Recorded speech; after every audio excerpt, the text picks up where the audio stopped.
Hey everyone that's joining. Thank you all for joining a little early. We're going to give everyone a minute or two to get set up.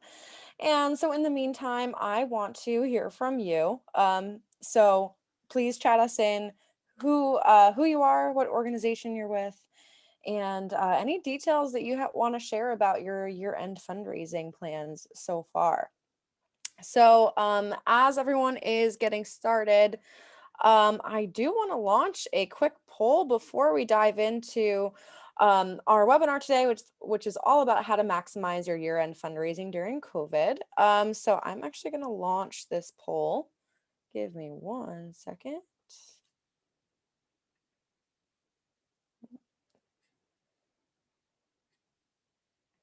Polling launch. So I want to know what tactics you have used for year-end fundraising in the past.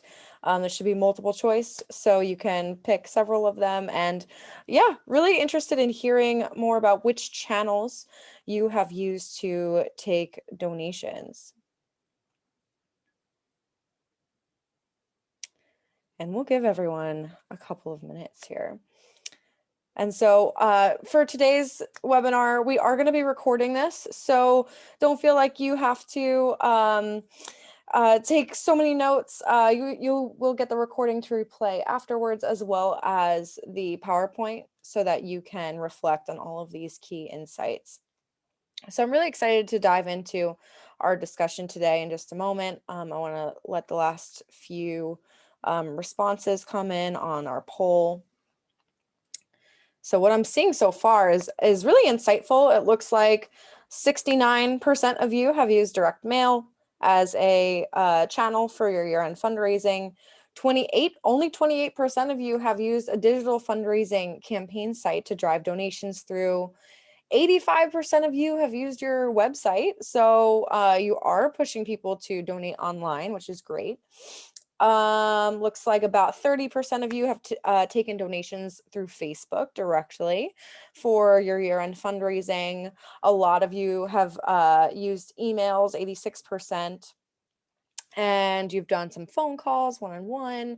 27% of you have responded, and then other 14%. I should have added events in here as another, channel, in-person events, but yeah. Well, anyway, would love to hear from you in the chat what those other other options are and what you've done in the past.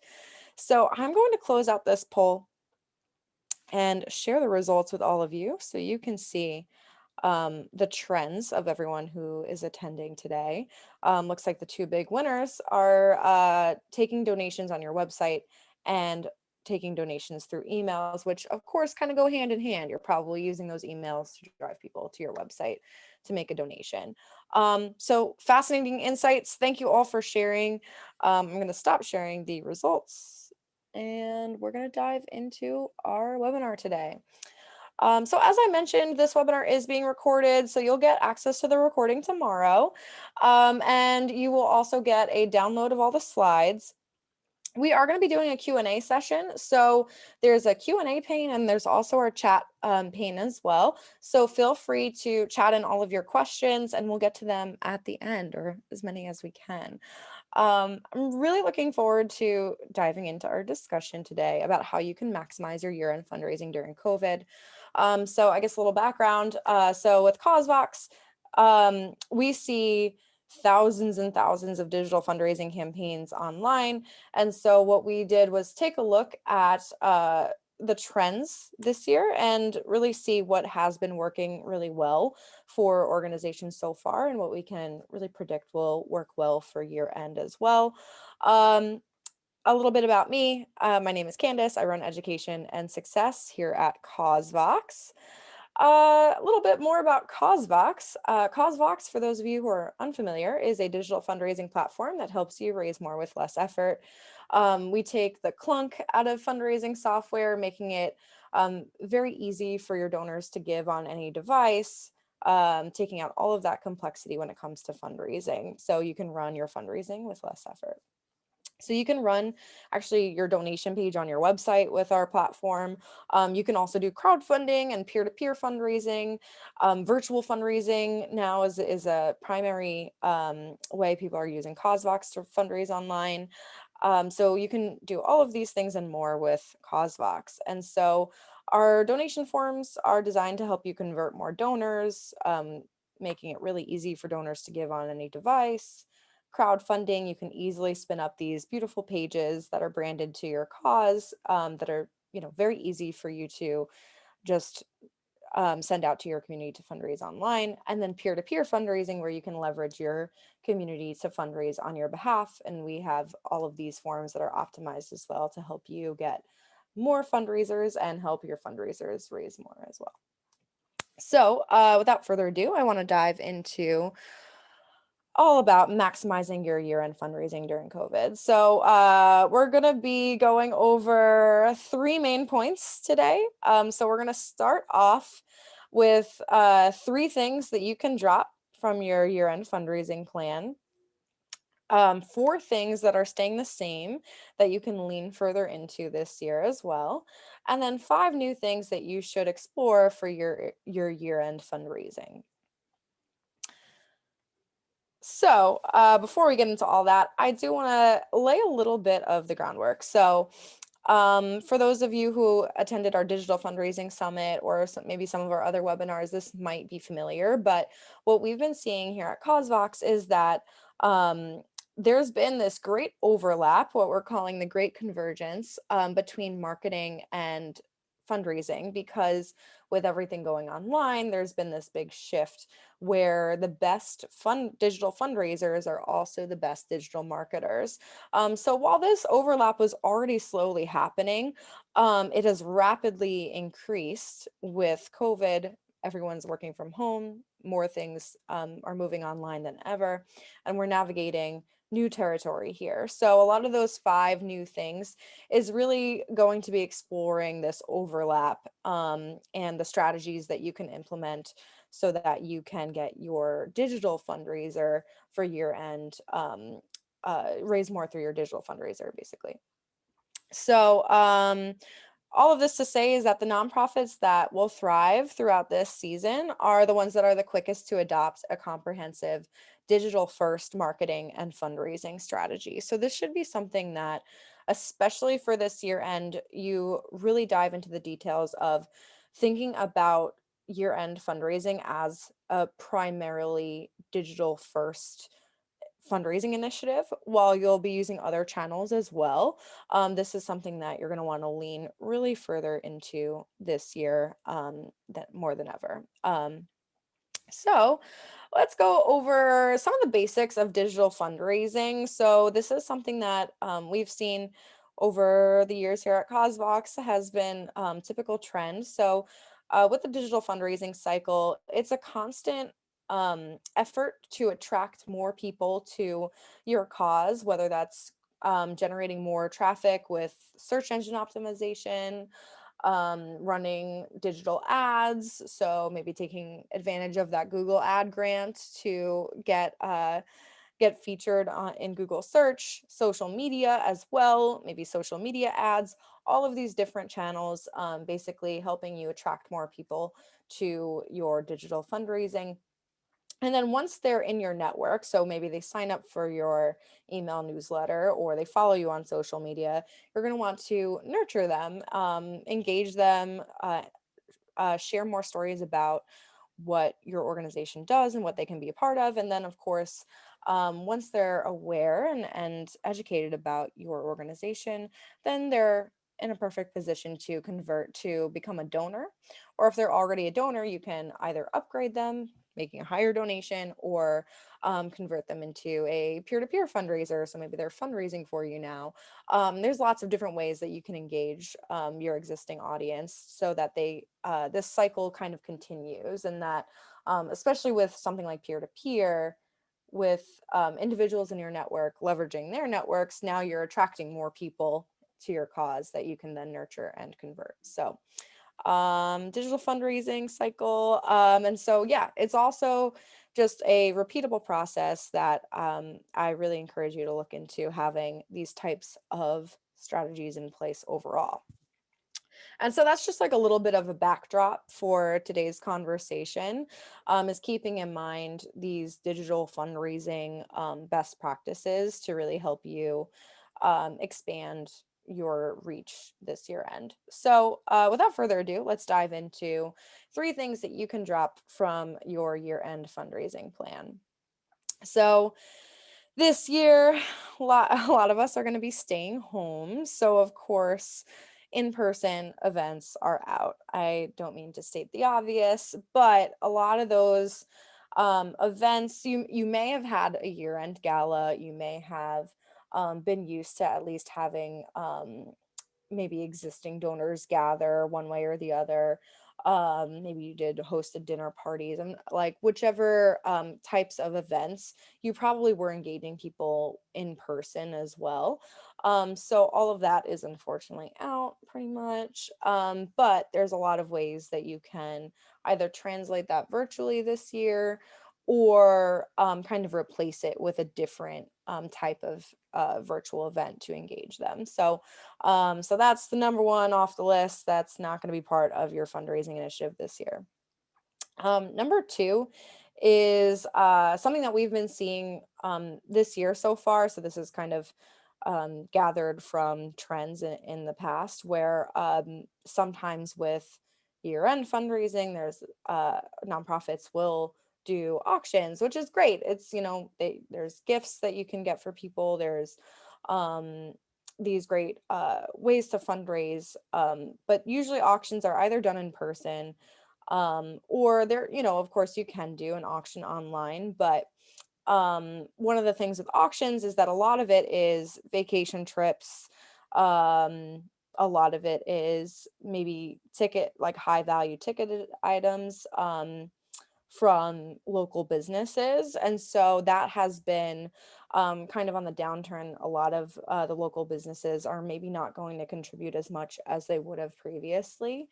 And so, not that auctions are completely out, but I would just kind of caution auctions, because they're a lot of work to put together at the end of the day as well. And you want to make sure that you're optimizing your fundraising when it comes to an auction, if you're going to invest that much time into it. And if it's not going to be as great this year, maybe you leave that out of the plan.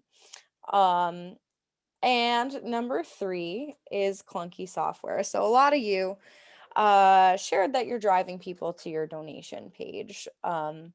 When it comes to pushing, primarily through email and making those asks and driving them right to your donation page. The thing is that with a lot of donation pages, like if you think that your donation process is super simple and easy, then stick with it. But there's also a lot of really clunky software out there that makes it really hard for donors to give. And so some of the all too common mishaps that I see with these clunky kind of donation processes is that either with year end, you might be pointing to too many different places for donors to give. They're like, should I give on Facebook? Should I give on your website? Should I mail you a check? I got this letter. These kind of things can cause a little bit of confusion about where your donors actually should be donating. Also, it makes it a little difficult, or it can make it very difficult for you if you're using too many different channels to pull data and do follow-ups, especially those thank yous that are so important with those donors. And so I know like Facebook is one of those that you really don't get donation data, and that can help make it very difficult to re-engage them the following year. Also, with clunky software, so even if it's just, making a donation on your website, but it's difficult, maybe it's difficult to navigate on someone's phone, that's any type of friction is going to cause drop off. So you're going to be getting less donations if it's difficult to contribute. Another thing with year-end fundraising, kind of being, because I think multi-channel fundraising is essential, and we'll get into more tips on what I recommend for multi-channel fundraising. But without having a centralized location to track progress towards your year-end fundraising goals, it makes it difficult for you to see your own progress. You probably are tracking it a little bit closer than your donors are, though. And so what's always nice is for donors to actually see your progress towards your goals, and how and let them kind of celebrate with you when you reach your fundraising goal. And so when you have a centralized location, that kind of takes the confusion out of it, and kind of includes your donors in your celebrations when you reach that goal. So a few statistics I figured I'd throw at you. So 75% of young donors are turned off by an out-of-date website. So if you're driving people to your website, especially young people, just be aware that if it's not up to date, they might just be a little turned off, make them second guess about donating. And donors are 38% more likely to give on responsive websites. So if it takes a long time for the page to load, you could be getting some drop off there. Conversion rates increased 50% when form fields were lowered from 4 to 3. This is an insight from HubSpot. So this is more telling to the ease of use of what your donors are looking for. If they have to enter in a million fields to make their donation, it's going to really impact the number of donations that are actually going to come through. And also 65% and growing of all fundraising web traffic is on mobile, and it's growing each year. So this is something that we've seen on CauseVox ourselves. And so the need for mobile first as well, and just kind of expecting that a lot of your donors, whether they're getting that email, maybe you're doing some mass texting, wherever they're navigating to donate to you from, the majority of them are going to be on mobile. So you want to make sure that experience is really good. So as a solution, you definitely need a digital fundraising tool that helps you keep all of your year-end fundraising initiatives under one roof. So you have one central hub for people to donate and also view your progress, read your appeal, watch your video, just keeping it all under one roof, which also helps you on the back end. So it's easy to streamline reporting and your administrative tasks. You're not logging into all these different software to pull data. And then you also want to ensure that you use a tool that has conversion optimized donation forms, so that it removes any point in friction for your donors, so that you're getting more donors contributing online. And so this is more important than ever. We can expect that more donations are going to be more year-end gifts are going to be online than ever before. So that little bit of extra investment in making sure that your forms are optimized are going to go a long way to help you drive more gifts. Yeah, also just taking the stress out of fundraising. So when you pick a software that's easy for you to use as well, that just removes that, as a fundraiser, your end is really busy. You want to make sure that you pick something that's easy and uncomplicated for you to navigate on your end. And then at the end of the day, you want to have something that's easy to get up and running as quick as possible. It's October 29th, of course, not too late, but we're getting up there where you probably want to start your promotions for year end in the next couple of weeks. So you want to get something online very quickly. And at the end of the day, you also want to make sure that you choose a tool that can provide you the support you need to stand up digital fundraising. So you don't want to pick something where you never hear back from the support team when you have an urgent request. And so you want to look into a tool that provides you the support you need. So all that being said, CauseVox is a great solution. It can help you with these all of these points here. But if you have something that does all of these things, that's great. And so I would lean further into that to help you really boost your year end this year. So, okay, so let's talk about 4 things that are staying the same for your year-end fundraising. So, these are some of the things that have always been true about year-end. Hopefully, they're not too redundant. But these 4 strategies are something that you should be keeping in mind. So number 1 is that you need a year-end fundraising plan. With a lot of nonprofits, year-end fundraising, it's almost like we do it every year. We know what's coming. We kind of get into this habit of like, oh, I'll just do the same thing as that we did last year. But this can lead to, doing things last minute, not preparing enough ahead of time, and just sitting down and hashing out a year-end fundraising plan can help you keep your goals very clear in your mind, so that then you're able to really execute a fundraising, your year-end fundraising plan really well. So when it comes to goal setting, you want your goals to be as specific and measurable as possible. Also realistic and time bound. Time bound kind of comes with the territory with year end. You're probably going to end donations on December 31st, and that's kind of built into it.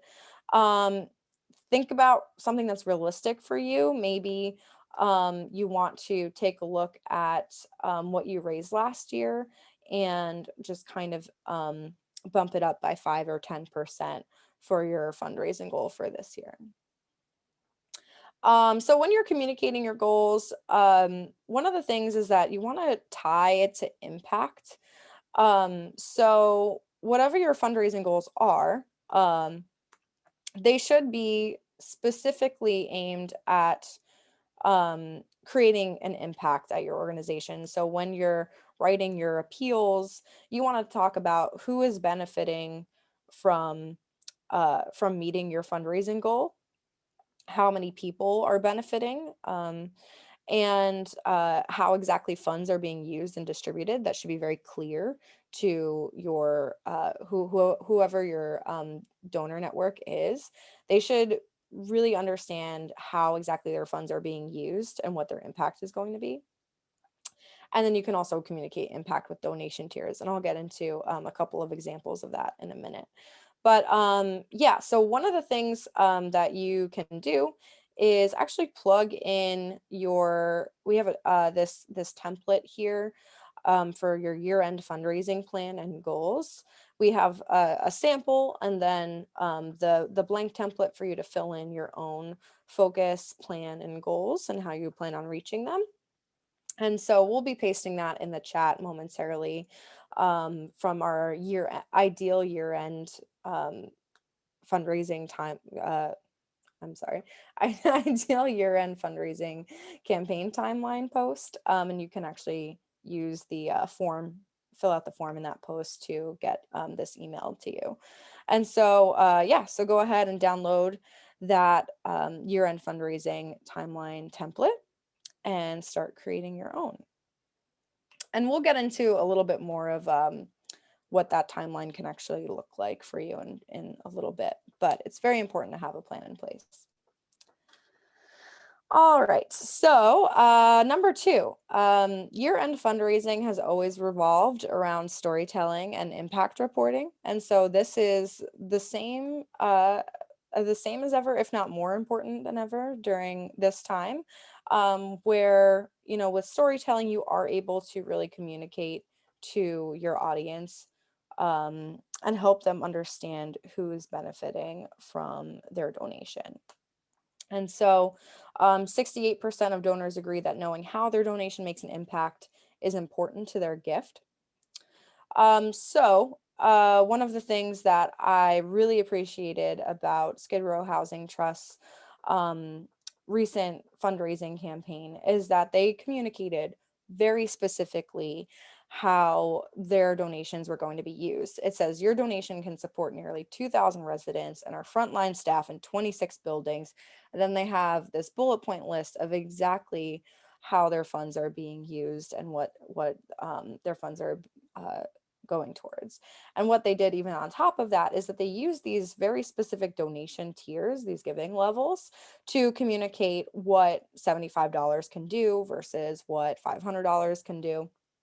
And very specific. I think the more specific you can get, the better. And it just gives people an idea of how their donation can really make an impact. And when it comes to storytelling, storytelling is also, so you don't want to just use statistics and impact reporting. It should also go alongside your main, the story that you're telling in your main appeal during your year-end fundraising initiative. So one of the things that I recommend doing to tell great stories is to actually source stories from your community. And so once you have these stories, so maybe you want to put out a challenge on social media now, or put out a challenge or ask for stories in your next email newsletter and just see who replies and can share a little bit more about how your organization has impacted them. But the more stories that you can share and the more stories that you have in your bank to share throughout the year-end fundraising initiative, the better. So as much as you can even repurpose these. So having it across multiple mediums. So maybe you get them to submit a video and then you take quotes from that video and you take an image from that video as well. And then you incorporate that into different types of promotion and messaging that you're doing across your multiple channels. So I would think through ways of which you can use multiple mediums. And also I always think direct quotes in either an appeal or in a social media post is just really nice. It kind of even lets the uh, beneficiary kind of speak for themselves, where you're not translating their story. The donor actually hears directly from them about how your organization has impacted them. And so, yeah, I would, few storytelling tips here. I just saw this great example from Stupid Cancer. Last week was National Scar Appreciation Day, and they asked their community to share their scars and their stories. And it just was really beautiful. It drove over 100 likes and then even more and comments and people sharing their pictures and their stories. And so something as simple as this, if you're able to kind of activate your community to engage with you and share their story, is really powerful and also gives you a lot of content that you can then repurpose for your year-end appeal. I also wanted to, just because appeals are so important, I wanted to give you a couple of examples of appeals that I really liked. National Center for Youth Law, their annual campaign last year, and they primarily focused on this one baby girl and her 17-year-old mother. And so they just went through their story and as an example of one way that they made a difference in their life, and then asked for donations from that. But they also pulled it out. They said they showcased the wider issues that they were working on and kind of contextualize it.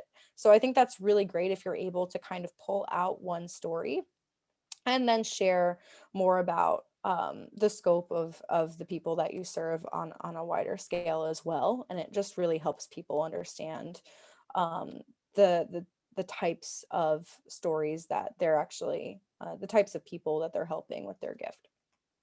Also, I really liked that they had they kind of celebrated their donor as the hero of their year-end campaign. So they say donors like you have made it possible for us to defend children against repeated attacks. And so and then they make their ask. So please make a donation. So your partnership is what makes our work possible. So any way that you can kind of integrate this into your appeal as well, where your donor is the hero of your cause, and really celebrates the donor is essential. Another thing that I wanted to just touch on now that we're talking about storytelling and appeals, is that this year the appeal is probably going to be a little different than in years past because your organization has probably had challenges this year. So, in your appeal, I really recommend acknowledging that it's not business as usual and just being really honest about how COVID has affected your organization. I think when your donors understand that, and if you can even list out, maybe a few ways, like I know a lot of the organizations I've chatted with have had to cut staff, or their programs have changed and that has added extra costs. All of that can help your donors understand the urgency of their gift and why they should give more now. And also kind of like put your cause in the context of what's going on today. So that's just a couple of tips for just making sure that your year-end appeal also addresses what's going on, because it's not business as usual. All right, number 3. So don't skip your mailed appeal. So it's actually funny because with all of this talk about going digital, mailed appeals are actually standing out now more than ever because they've been decreasing. Organizations have started skipping mailed appeals more than ever. But kind of because of that, that's a great strategy to help you stand out this year end. Plus, everyone's at home, so they're getting their mail and seeing that and kind of more paying more attention, I would say, more than ever. So it's a great way to kind of engage your donor on a like offline basis. And snail mail is really welcomed, especially actually with younger audiences are finding it really exciting to get mail. So you'll definitely stand out to your audience if you do send out something. And also you can engage multi-generational members of your community. But what's different now than in years past is that you'll also want to make sure, so how we talked a little bit about having that main campaign site to drive people to for year end. So of course, for those members of your community that like to donate via check, make sure that those instructions are still on there. But for those younger members of your community or new donors, try featuring the URL to your campaign or potentially adding in a QR code so that they can just simply scan that and open up the campaign site to give on their device. So nice way to bring offline members of your community online as well. All right. And still, a personal touch is key. So with everything going on digital, it can feel that, maybe interactions with your donors gets a little impersonal, but there's plenty of ways um, for you to address that and kind of address people personally. So I actually think direct mail is one of them. It does feel personal when you get something in your mailbox. But other options are making sure that your donors feel appreciated. So something that for any of you who just took our year-end fundraising course, one of the things that Kelly McLaughlin, who was teaching the class, went into is that she always started her year-end fundraising with a thank you campaign. So before she asked for a gift, 2 weeks before, typically from November 1st to November 12th, she ran a thank you campaign. So she just thanked everyone who gave this year. She asked her board members to make phone calls and say thank you to supporters as well. And it always resulted in donors not feeling like you see them like an ATM and having that sort of personal feeling of appreciation, which in turn helps them be retained when you do make that ask, and helps them typically tends to drive up donations. So try a thank you campaign to have that personal touch. You also want to think about donor segmentation and making targeted asks. So you might want to do this by channel. So if you know that someone gave through email, you probably want to continue engaging them via email. If you know that someone donated off of a digital ad, maybe you can continue targeting them on social media, having those kind of channels in mind and ways to approach your donors. But even more so than that, I would say try doing donor segmentation by gift size. So for example, maybe sort out everyone who gave less than $250 this year and everyone who gave more than $250 this year, and have that be two separate emails. And, make that a targeted ask for a specific gift amount to each of those segments. Individualized ask, this isn't going anywhere, especially now. I think it's more important than ever to connect with some of those more dedicated donors over the years. So maybe you just want to give them a phone call, or have a Zoom lunch with a major donor, and make that individualized ask. So try and make it feel personal as possible. And then you also may want to, just even as a best practice, soft launch your year-end fundraising campaign to a select group of supporters. So those supporters who have been with you for years, you're kind of banking on them for making a donation this year. And maybe you want to get that year-end fundraising campaign out to them a week or two before you send it out to your whole list, because that is going to be something that helps those donors feel a little special, because you're like, hey, here's a sneak peek of what we're launching soon. But it also helps you generate social proof, so you have some funds raised before you send it out to a wider audience, and then they're more likely to donate if they already see that there's funds raised on your fundraising campaign. All right, I know I'm going very quickly, so I see some questions and chats coming in. So I'll definitely get to all your questions soon. And okay, so let's talk about the 5 new things you should explore for this year-end fundraising.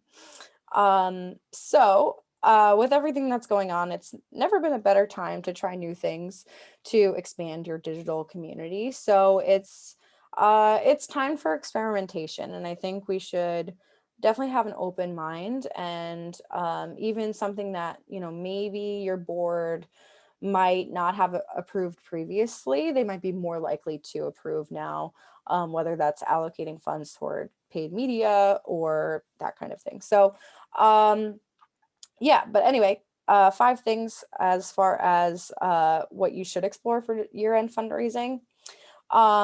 So the first one is to make your year-end fundraising digital first. So year-end fundraising has a lot in years past been a mix of traditional fundraising practices like direct mail, and then maybe you point some people to your donation page, but you want to make sure that you think of year-end this year as primarily a digital initiative. And so here's just an example from Project Renewal. So they run their year-end campaign with us every year. And so they just drive all of their donations through this main campaign site. So you can see they set a goal of $200,000 and raised even more than their goal. But what a lot of their fundraising, it wasn't all just online, but they added the donations from their offline sources, those cash and checks that they received. I think they had an event, an in-person event, and so they added those funds to this total as well. And they basically just used their campaign site here as their main hub. So I just want you to think of, that creating a campaign site to use as your main hub, even if you're getting funds through multiple channels. And so, yeah, so when you make your year-end fundraising digital first, you can just really easily create that one main campaign site to drive donations through. Make sure that you add in all of those offline sources, those cash checks and everything else, so that your fundraisers get an accurate view of what your progress is towards your goals. And then make sure that you select something that's easy for your donors to give through and is also easy for you to set up and manage, because you don't want to deal with a complicated software in the middle of year end. So when you do this, it just helps you raise more with less hassle. And so this is something that is a must, I would say, for year end fundraising this year, is having that main campaign site. It also helps with impact reporting as well. So we talked about communicating impact. And so having one main campaign site that is displaying that impact and showcasing the ways that their donation is making a difference is essential, I would say. All right, so multi-channel marketing has always been something that performs well during year end, but it's more important than ever, especially in a primarily digital space. So we talked about using direct mail. That's just one of those channels. One of the things that I feel like sometimes gets overlooked is featuring your year-end fundraising campaign on your website. So a lot of our customers that set up a year-end fundraising campaign with us, they're like, oh, okay, we're just driving people through our email appeals to the campaign site. And then I look on their website and you would never know that they were actually running a year-end fundraiser. And what ends up happening is that people give through their regular donate button, and it gets like messy really quickly because then they're trying to reconcile these two different things. So when you take a look at your website, I would see like whether you have a carousel or a specific spot where you can kind of change the content and feature your main campaign site on your website to drive people through from there. It really does a lot to help you drive more traffic and donations right through the main hub.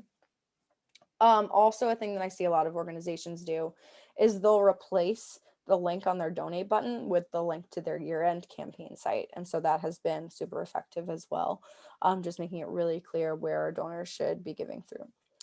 Also, yeah, and so you can do with year-end fundraising, a lot of you sounds like you're already familiar with doing year-end email campaigns. And so typically what I recommend is doing about 5 to 6 emails to your entire email list throughout year end to drive donations. But of course you want to vary that content, maybe tell a couple of different stories and think through impact reporting for all of those emails ahead of time.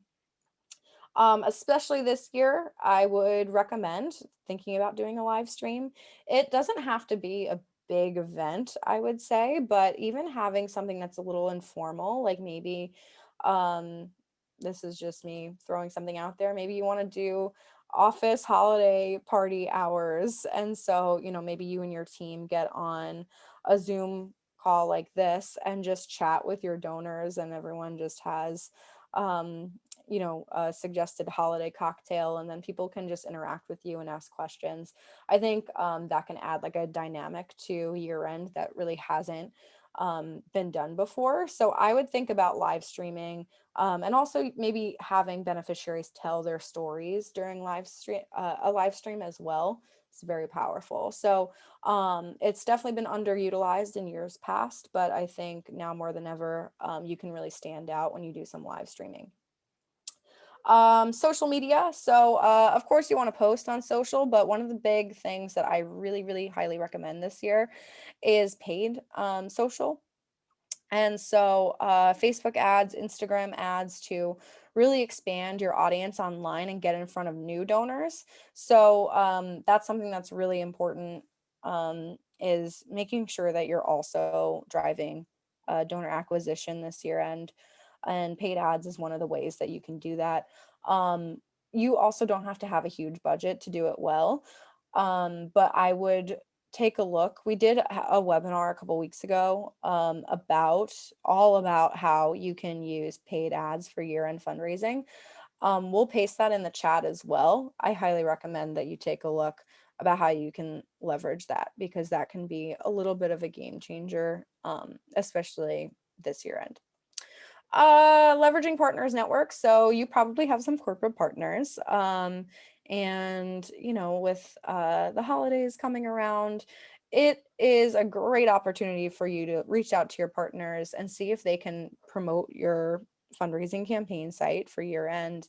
Maybe you can even leverage their networks for email promotion, social media promotion. Maybe you can partner with them and have them actually do some peer-to-peer fundraising with you. So don't forget about those partners and leveraging them to get in front of a wider audience. And then also peer-to-peer. So that kind of leads me to we're going to talk about peer-to-peer in a minute. So I highly recommend peer-to-peer for your end as well. So once you think through all these channels, you're going to want to put all of these things into action. And so that year-end fundraising calendar plan that we mentioned earlier, you're able to really easily kind of translate that and just create a simple spreadsheet so that you know when your promotions and solicitations are going out, and maybe some thank yous as well, and scheduling them all in to help you um, really just organize your year-end fundraising. So you're not kind of scrambling at the last minute. So again, recommend that you download that template spreadsheet. And then here's that link to that webinar on Facebook ads for year-end fundraising. It was in partnership with Community Boost, and yeah, it was brilliant. So he has a lot of great insights to share about how you can leverage that to expand your audience this year end. I know I'm talking fast, and I'm trying to get through everything, but we're winding up really soon. So, okay, so one of the things that has been underutilized by far in years past, and I think is a huge opportunity this year, is to integrate peer-to-peer fundraising into year end. It's a little unconventional. Not a lot of nonprofits tap into their supporters during year end specifically to, get their friends and family to donate. But it really is something that can help you get in front of a much wider audience and kind of help you stand out in the crowd. So organizations that use peer-to-peer tend to raise twice as much as opposed to just a typical crowdfunding campaign. So having individuals set up their personal pages with their photo, setting up personal goal, writing their own appeal, and sharing that on social media can just help you get in front of a wider audience that you wouldn't have reached before. So it's never been a better time to try peer-to-peer fundraising during year end. We're all kind of doing new things. And so I would really recommend looking into even a handful. If you're not sure where to start with your board members, start with some volunteers perhaps, and see if they, how you can leverage them for fundraising during year end. And yeah, at the end of the day, it's a primary driver of new donor acquisition. So you're able to acquire a lot of new donors through peer-to-peer. It also is fundamentally about relationships. So during a time where everyone feels, I think, still like a little disconnected, you're able to get your fundraisers to sort of rely on their existing relationships and drive donations that way. It's also an alternate ask. So for anyone who's like maybe out of a job at the moment, and that they can't contribute the ways that they typically do, having them set up a peer-to-peer page is a great alternative. And peer-to-peer is ideal for digital fundraising as well. So one of the organizations that we work with, Faith in Action, always has done a peer-to-peer fundraising campaign during year end, and I think they do it really well. It's a lot of their board and their staff are kind of the primary drivers, I would say. And then they also get local volunteers so they're a national network, and they engage their local leaders to set up their own personal pages. And it really has been year after year, just seeing them go way beyond their goal for year-end fundraising. So it's been proven to be really effective for them, and I think it could be for you as well. One of the things that I think they do really well is that they create these fundraiser toolkits to help them leverage their networks. So not every individual knows how to fundraise, but if you can invest a little extra time in creating a framework for them, so it can help them get the word out a lot more. So they provide this toolkit where they showcase, this is what your role is as a fundraiser. We're going to be doing a webinar to walk you through how to set it up and give you some next steps and training. Here are your sample emails. You can copy and paste this and send it out. And then they also had a bunch of sample social media posts as well, and a promotional calendar. So like an idea, kind of like what we saw previously with, this calendar, basically something like this, but for your fundraisers, to give them a schedule to work off of when they're promoting their page. So sorry, I'm jumping around a little bit. But yeah, so those toolkits have also been proven to be really effective in best leveraging your peer-to-peer fundraisers for to help them raise more. All right, so also for those of you with those in-person events out this year, try something virtual. I'm sure this has occurred to you and you're probably figuring it out, or maybe you already have something in place, but it is a huge opportunity. There's something that we think about is typically that virtual fundraising tends to be looked at as kind of a necessity. Like virtual fundraising events is something that we have to do, and it's kind of like a bummer that we can't do our in-person event.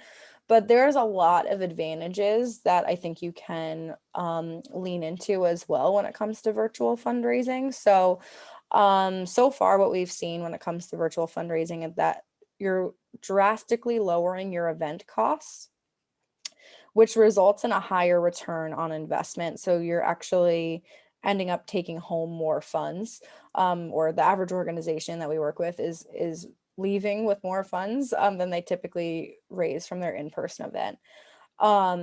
It's also a higher return on effort. So, all that time that your team spent, figuring out the logistics and the location and, setting up before the event and all of that, you spend a lot less time, and you also, end up raising typically about the same or taking home more. You also, with translating something virtually, you do get a wider range of participants and supporters attending because it's not so locally based. People from all over can tune in from wherever they are and attend. And so that's been a nice surprise that I've heard from a lot of the organizations who've done these virtual fundraising events, is that they're like, actually, we reach more people than we ever have before. And so that's a huge benefit, and you can kind of lean into that and create even a wider and deeper community that way. Also tends to be less administrative task because you're using an online campaign site to drive donations through, and so it's less handling all of those checks and cash day of, and then also streamlines the whole thank you process. Like on CauseVox, donation receipts go automatically, so you're not having to do those manual receipts later. And so all of this means that you take home more funds with way less effort than you would at an in-person event. And so I think these things all can play into, how you look at your virtual fundraising. So here at CauseVox, we see that it typically, as opposed to an in-person event, it typically costs between $30 and $50 to raise $100, just because there's so many costs of putting on an event. On CauseVox, it typically costs about $3 to raise $100. So that's just like an idea of the return that you can get. And so we actually sat down, Summit Assistance Dogs ran their virtual luncheon with us, and they did a live stream of their luncheon. It was all pre-recorded, and they did really well with it. So they engaged more virtual table captains than ever before, where virtual table captains were basically peer-to-peer fundraisers, but translating those who typically would host a table to virtual, and having them drive their friends and family to their page to make a donation. They spent $50,000 less in event costs, took home $35,000 more at the end of the day. And so as a result, their return on investment increased from 212% to over 1,600%. So they had an 8 times increase in return on investment. So Huge advantages to doing virtual fundraising. There's tons and tons of types of virtual fundraising. There's even more than this. I just listed out some. But yeah, I would think about, incorporating some kind of virtual fundraising event. And like I said earlier, it could be something a little more informal where it's just kind of like a virtual donor holiday party where you just invite everyone to make a cocktail and chat with your organization. And drive gifts that way while creating a bit of community that is particularly missing at this point. Okay, so I know I want to get to all the questions. Last point is to be creative. So I think there's a lot of organizations that are disappointed, to be honest, that they're not going to be doing the same things that they've always done. But there really is a lot of opportunity. So your digital fundraising is only limited by your creativity and your adaptability. And so far, we've seen different types of campaigns be spun up. So SOS Children's Villages, Illinois, they're doing a virtual toy drive with their corporate partners. And so they actually engage their corporate partners to form teams. And then they're donating as well as sharing that out to their networks, their staff, and at their companies. And so they're hosting that virtual toy drive where now they're donating an amount that will purchase a toy instead of actually, because there's limitations now, like having a bunch of people touch all the toys and dropping them off somewhere is just not really working this year. And so I think that they were really creative with how they brought this virtual toy drive online. And similarly, North Texas Food Bank, they do a peanut butter drive. And so they still gave their community the option to drop off peanut butter in their community, the jars of peanut butter. But they also provided a way for their donors to contribute online instead of doing that. And it worked out really well where they could kind of consolidate both those offline and online gifts to drive even a better campaign and better peanut butter drive than before. So I think there's a lot of opportunities. I've seen virtual bingo nights. That's really interesting. I've seen virtual trivia nights.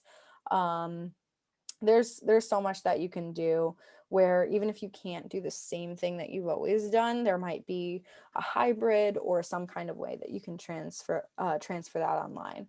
And so really whether you want to do if you have an idea about how you want to do your year-end fundraising and you want to chat through your year-end fundraising ideas with us, please feel free to book us for a demo and we can chat through what your year-end fundraising can look like. And of course, we'll show you how you can do it with CauseVox, but we're happy to chat really with anyone.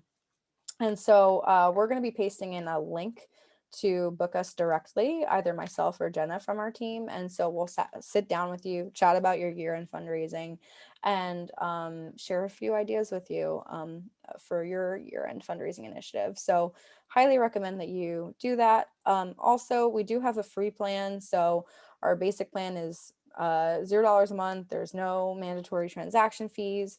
So you really can fundraise for free online this year end with CauseVox. And so, yeah, our platform is optimized to help you raise more with less effort, with conversion optimized donation pages, just helping you get more donations basically. And it's integrated with social media, makes it really easy for you to do that multi-channel promotion. Peer-to-peer, if you're looking into adding that onto year end, we can help with all of it. So yeah, feel free to reach out to us. We'd love to chat with you. And really, let's get into questions now. Thanks, Jenna, for being on to help with everything.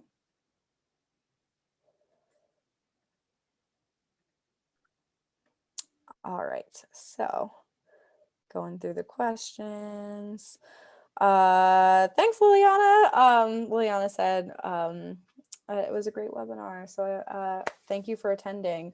Yeah, you'll get access to the presentation and the recording, so we'll be doing that and providing that for you tomorrow. So I'll get that email out to you.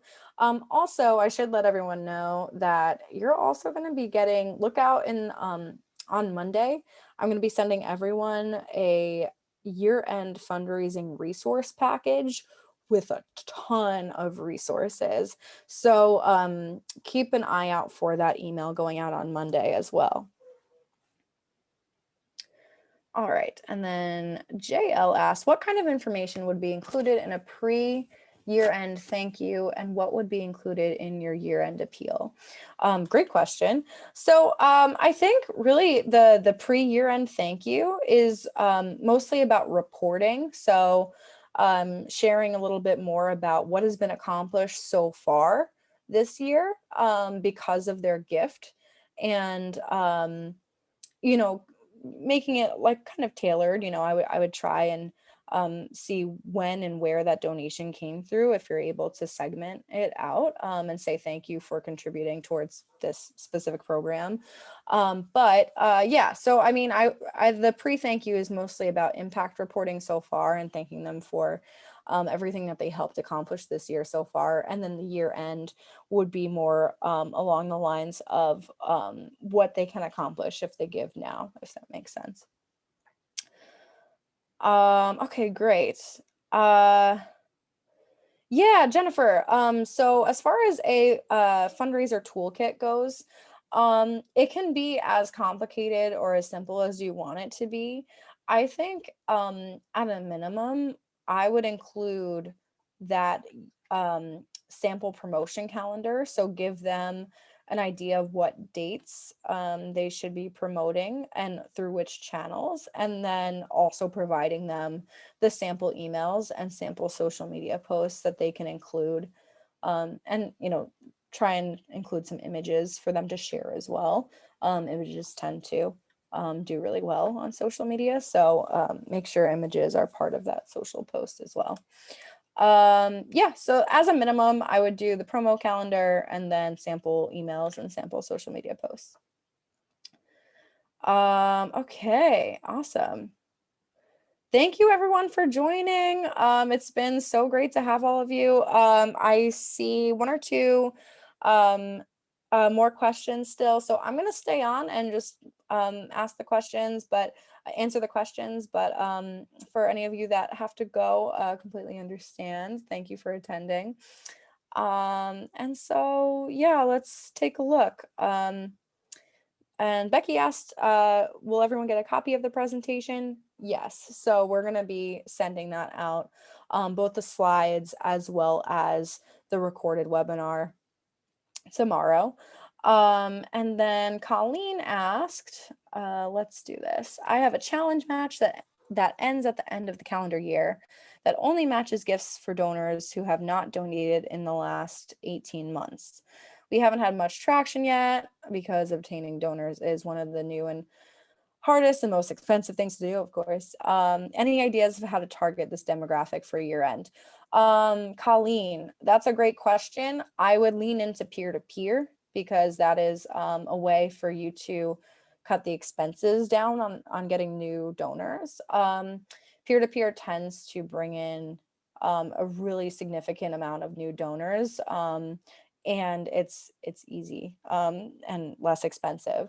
But something that you also want to do is probably lean into those paid ads, Facebook and Instagram ads. It's a little bit more expensive. You're probably going to pay about $1 for every $4 that you raise, but that's still not bad. It's still, you're still acquiring those new donors for a fraction of the cost that you would if you had an event, for example.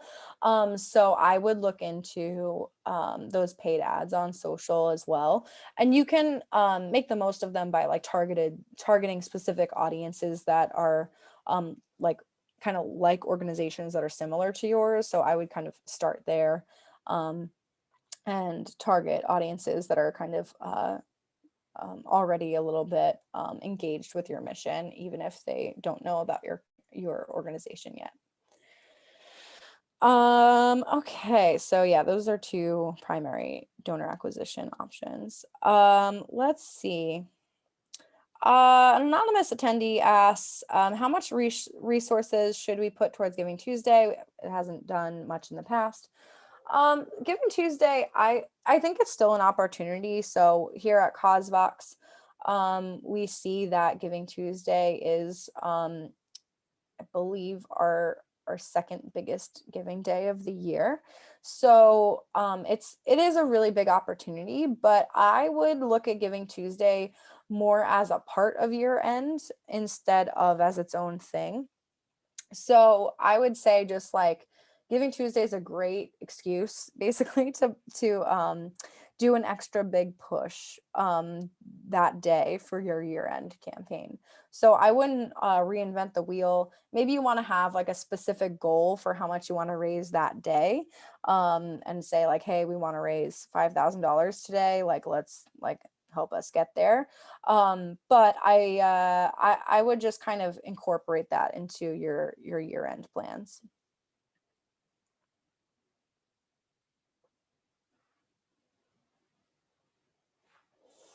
Another anonymous attendee asked, they already sent their first direct mail ask and they'll need to do a follow-up.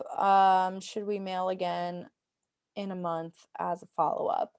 Um, I I mean, I think it's not a bad idea. I would just make sure like your follow-up,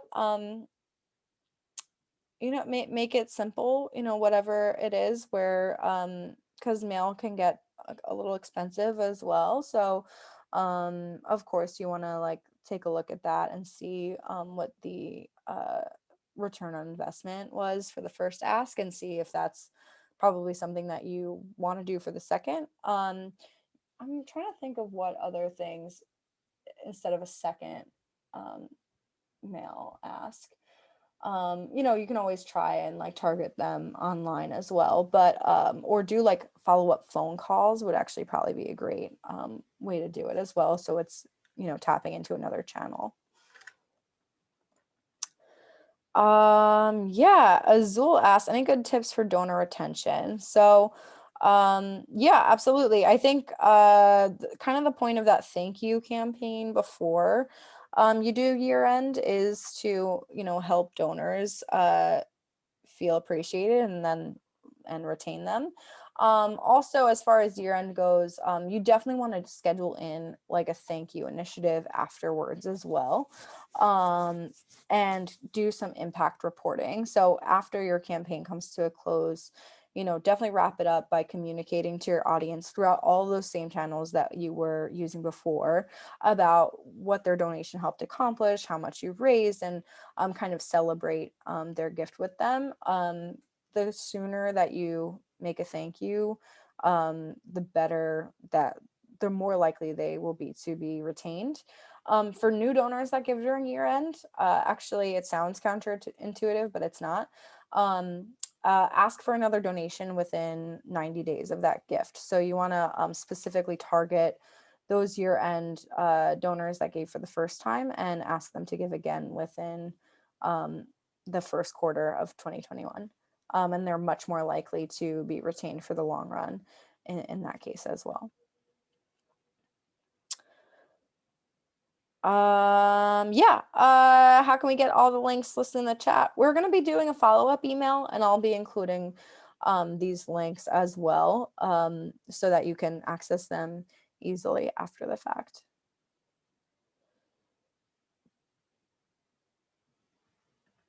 And Shannon asks, what are the best platforms to host a virtual fundraising event? Zoom, Facebook, or YouTube? Other platforms? So I think it depends on the type of event that you're doing. So I think Zoom is great when you want something that's a little bit more present and interactive. YouTube is fantastic if you're doing like a pre-recorded event, because you can just pre-record it and then set it live at a specific time, and it makes it really easy for people to view and attend all at once.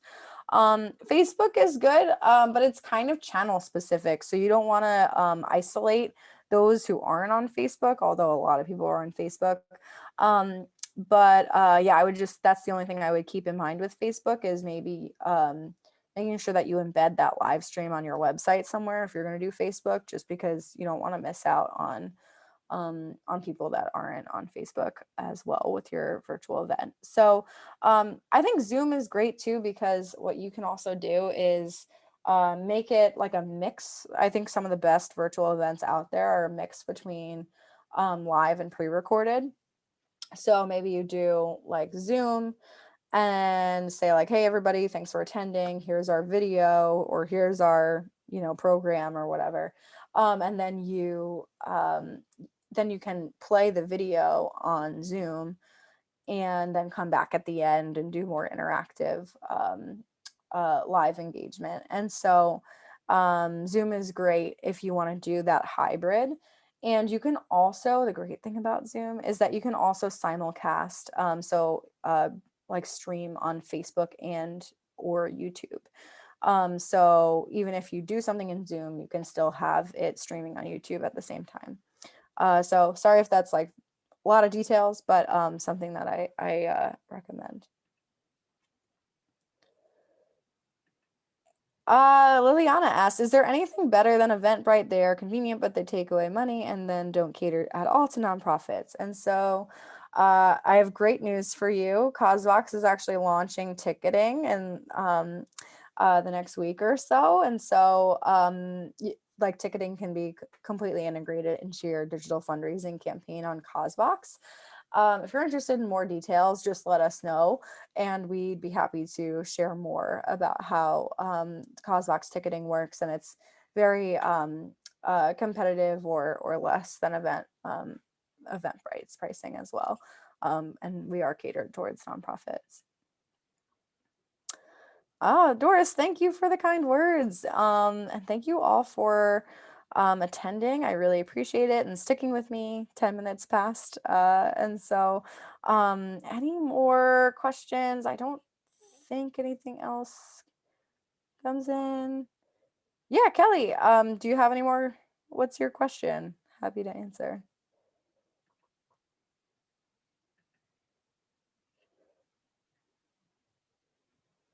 Oh, Josh. Josh asked, could you please speak to the benefits and pitfalls of text to give for year-end giving? That's a great question. Yeah, so text to give is just it makes more sense when you're doing a like a live in-person event, because text to give, they just throw the number up on the screen, you take out your phone and then text and then make a donation that way. But with everything actually going primarily digital, the need for text to give is kind of eliminated. So it's much easier for, if you're sending an email, for example, to just include the link to that digital fundraising campaign for them to give, because then they can give on any device. So whether they're on their computer or on their phone, they can still give through that mobile optimized platform with way less effort. Because if you think clicking a link, it's just one click. While if they have to go from your email to then open up their text and then text a certain number, only to end up getting back a link that they have to click anyway, basically it adds a few extra steps when practically used with a sort of digital first initiative.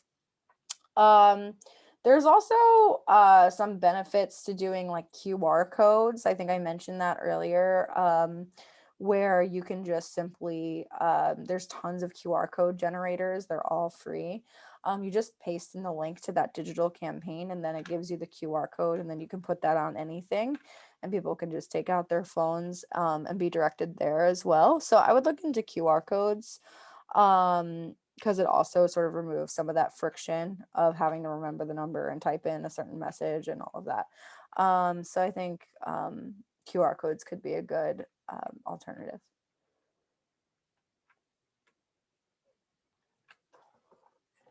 All right. Thank you, everyone. Thanks for the kind words. It's nice to hear from all of you. Is there a tool aside from anyimage.io to help make social post images linkable? So, yeah, so Kelly, it sounds like, I'm not too familiar with any image and what they do, but I just know, like, let's say you have a fundraising campaign site on Causevox and you go to share it on social media, the link preview, when you're sharing it, has an image in it, and anywhere you click on the image or the title and description of the campaign just leads back to the campaign site. So so if you're driving people to the campaign site, you can just use the image that's generated in the preview. Other than that, I would recommend making sure that the URL is, of course, just in the post itself. If you're doing like Instagram, like link in the bio, and then also if you're doing those ads on Facebook or Instagram, those are linkable.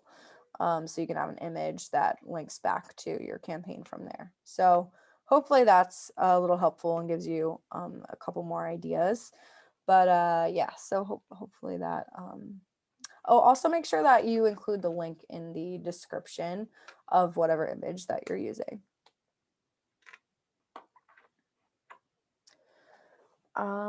Yeah, no problem. All right. Well, thank you everyone. I think we're gonna wrap up our time today. Appreciate you all hanging on with me these few minutes here. And yeah, we'll get you the recording and the slides as well as all those links to you tomorrow so that you can also access them and come back. All right. Well, thanks everyone again. Have a great rest of your day.